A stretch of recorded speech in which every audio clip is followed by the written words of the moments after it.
कौन कौरव कौन पांडव टेढ़ा सवाल है, चारों तरफ शकुनी का फैला कुटजाल है। धर्मराज ने छोड़ी नहीं है जुए की लत, हर पंचायत में पंचाली अपमानित है। कोई राजा बने या रंग, प्रजा का तो रोना है, प्रजा का तो रोना है। आज 24 सालों के झारखंड में झारखंड की जो प्रजा है वो रो रही है और हर पंचायत में पंचाली अपमानित है। कहने का मतलब है कि आज हमारे झारखंड में रोजगार नहीं है। रोजगार नहीं होने के कारण आज हमारी बच्चियां पलायन कर रही हैं।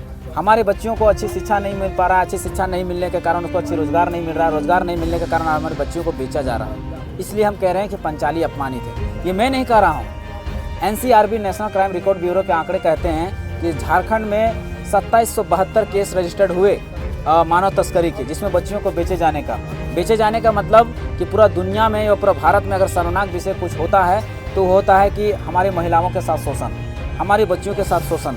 ये सबसे बड़ा दुर्भाग्य की बात होता है किसी भी समाज के लिए। लेकिन दुर्भाग्य की बात है कि इस झारखंड के साथ इतना शोषण हो रहा है कि हमें बताने में भी शर्म हो रहा है कि बताना जरूरी है। 2772 लड़कियों को पूरा भारत में रजिस्टर्ड हुआ बेचे जाने का, जिसमें से 367 के आसपास केस जो है केवल झारखंड में दर्ज हुए। यानी पूरा भारत में सबसे ज़्यादा अगर कहीं बच्चियों को बेचे जाने का रिपोर्ट दर्ज हुआ है तो झारखंड में हुआ है। इससे बड़ा शर्मनाक विषय नहीं हो सकता। बेचा जाना कहाँ? वेश्यावृत्ति के लिए बेचा जाना, बड़ा बड़ा महानगरों में बेचा जाना, बड़े बड़े देशों में बेचा जाना। ये क्यों हो रही है? ये केवल पलायन के कारण हो रही है। लोगों को हमारी बच्चियों को प्रलोभ दिया जा रहा है कि हम तुम्हें 5000 7000 की नौकरी देंगे और नौकरी लेने के नाम पर मुंबई दिल्ली जैसे मेट्रो सिटीज़ में बेचे जा रहे हैं। तो हम सरकार से कहेंगे कि इतना शर्मनाक इतना घटिया बात हो रही है और सरकार सोई हुई है। वो हमारे बच्चों के लिए क्यों नहीं पलायन को रोकने के लिए व्यवस्था करती है? ये सरकार कहती है कि मैया सम्मान योजना लाए हैं। कौन सा मैया सम्मान योजना है? क्या ये मैया सम्मान योजना है? मैया सम्मान योजना सही में अगर देना चाहते हैं तो हमारी बच्चियों को जो बेचा जा रहा है, जो मानव तस्करी किया जा रहा है, उसको रोकिए, तब मैया सम्मान योजना होगा, तब मैया सम्मान योजना होगा। आज ये सरकार कहती है कि मैया सम्मान योजना दे रहे हैं और हमारे बाहर से हाई स्कूल का टीचर का वैकेंसी अभी हुआ, उसमें 70,000 का सैलरी था। OP से, बिहार से, गुजरात से ला के वहाँ के बेटियों को यहाँ नौकरी दे दिया गया, झारखंड में दे दिया गया। झारखंड की बेटियों को 1000 रुपये और कहती है मैया सम्मान योजना। अभी CHO की वैकेंसी हुई, CHO की वैकेंसी में राजस्थान के 150 सीटें ले गए हैं, वहाँ के लड़कियाँ लेके सीटें चली गई और यहाँ की सरकार कहती है हम आपके बच्चों को 1000 रुपये मैया सम्मान दे रहे हैं। जिसकी सैलरी 50,000, 60,000, 70,000 है उसको दे दिया जाए बाहर के लोगों को, और हमारे बच्चों को 1000 टका देकर कहते हैं मैया सम्मान योजना। मैया सम्मान योजना की बात कितना दुर्भाग्य की बात है कि आज जो दादा दादी को जो वृद्धा पेंशन मिलता था उसको रोक दिया गया है और छात्रवृत्ति योजना जो लड़का लड़कियों को पढ़ने के लिए मिलता था उसको रोक दिया गया है और वही पैसा को यहाँ मैया सम्मान योजना में खपाया जा रहा है, केवल अपना वोट बैंकिंग के लिए, केवल अपना वोट को ध्रुवीकरण करने के लिए, वोट को मोबिलाइज करने के लिए। कितना दुर्भाग्य की बात है, कितना शर्म की बात है। इस सरकार को, इससे घटिया, इतना निकम्मी सरकार हमने आज तक अपने जीवन काल में नहीं देखा था कि जो पढ़ने के लिए जो होना चाहिए, हमारा शिक्षा की व्यवस्था जो होनी चाहिए वो नहीं करके या इसको मैया सम्मान योजना पर भटका रही है। कितना दुर्भाग्य की बात है। हमें इसके साफ साफ नजर आता है, साफ साफ स्पष्ट नजर आता है कि सरकार पढ़ने देना नहीं चाहती है कि तुम बुड़बक बने रहो, अनपढ़ बने रहो और हमारा झंडा ढो, हमारी गुलामी करो, तब सही है। आज देखिए झारखंड का कितना दुर्भाग्य कि आज कोई भी एग्जाम आज सही से कंडक्ट नहीं हो पा रहा है। चाहे JPSC की बात करें, चाहे JCC की बात करें, चाहे किसी भी विषय की बात करें, चाहे जूनियर इंजीनियर के एग्जाम की बात करें, चाहे JTET के एग्जाम की बात करें, सभी एग्जाम में इसी तरह का धांधली हो रहा है। तो ये सब चीज़ें कब सुधरेंगी? और दुर्भाग्य से हम कह रहे हैं, हम टुंडी विधानसभा का हम प्रत्याशी हैं, जयराम महतो की पार्टी से, JLKM से हम प्रत्याशी हैं और टुंडी विधानसभा में जो विधायक हैं वो उसी का सिटिंग MLA है जो JMM की है, जो JMM की सरकार की है और ये सरकार में भी है। लेकिन आज तक देखिए सबसे ज़्यादा पलायन अगर कहीं को देखने को मिलेगा तो आपको टुंडी के क्षेत्र में मिलेगा। आज यहाँ के लोग घट्टा, मड़ुआ, लपसी डेली सुबह सुबह पैक करते हैं और चले जाते हैं धनबाद के किसी चौक चौराहा में खड़ा रहते हैं, किस लिए? कि कोई हमको गली नली साफ करने के लिए 300 टका हाजिरी में भी रख ले। वो भी नौकरी नसीब नहीं होते झारखंडियों को। इतना दुर्भाग्य है झारखंड का। उसमें भी 100 जाते हैं तो 70 वापस लौट के चले आते हैं। तो क्या हम समझे?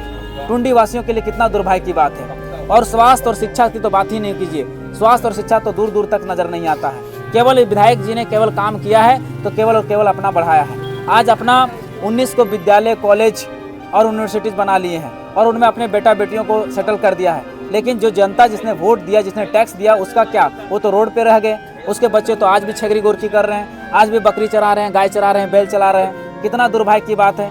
हम जिस लोकतंत्र में कहते हैं कि जनता ही सर्वोपरि होती है, जनता ही मालिक होती है, वहाँ जनता नौकर बन गई है और जो नौकर है वो मालिक बन बैठा है। कितना दुर्भाग्य की बात है। तो उसको हम लोग सुधारने के लिए आए हैं, उसमें हम लोग पहल करने के लिए आए हैं। हम लोग टुंडी विधानसभा क्षेत्र में अगर जीत के जाते हैं और हमारी सरकार बनती है, मेजोरिटी की सरकार बनती है, तो जो झारखंडियों से हमने वादा किया है कि हम सबसे पहले 1932 के खतियान आधारित स्थानीय नीति लाएंगे, उसके बाद उसके आधार पर नियोजन नीति बनाएंगे, विस्थापन नीति, खनन नीति और जितनी भी नीतियां हैं हम लोग पहले स्पष्ट करेंगे पहले ही कैबिनेट में। दूसरा में काम करेंगे शिक्षा पर। आज झारखंड की शिक्षा व्यवस्था देखिए कितनी चरमराई हुई है। आज 30-35 बच्चों पर एक टीचर की व्यवस्था होनी चाहिए, लेकिन झारखंड में 300-400 बच्चों पर भी एक टीचर की व्यवस्था नहीं है। कितना दुर्भाग्य की बात है, कितना दुर्भाग्य की बात है।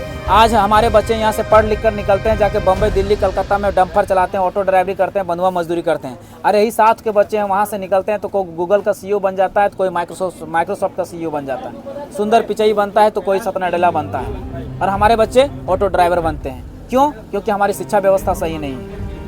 हमारी शिक्षा व्यवस्था को पूरी तरह से चरमरा दिया गया। क्यों? ये जान के चरमराया गया है कि ये लोग बुड़बक नहीं रहेंगे, अनपढ़ रहेंगे, कुपड़ रहेंगे, अशिक्षित रहेंगे, तभी तो हमारा झंडा ढोएंगे, तभी तो हमारी कार्यकर्ता बनेंगे, तभी तो हमारा जयकारा लगाएंगे। हम वो नहीं होने देंगे। इस बार बदलाव करेंगे।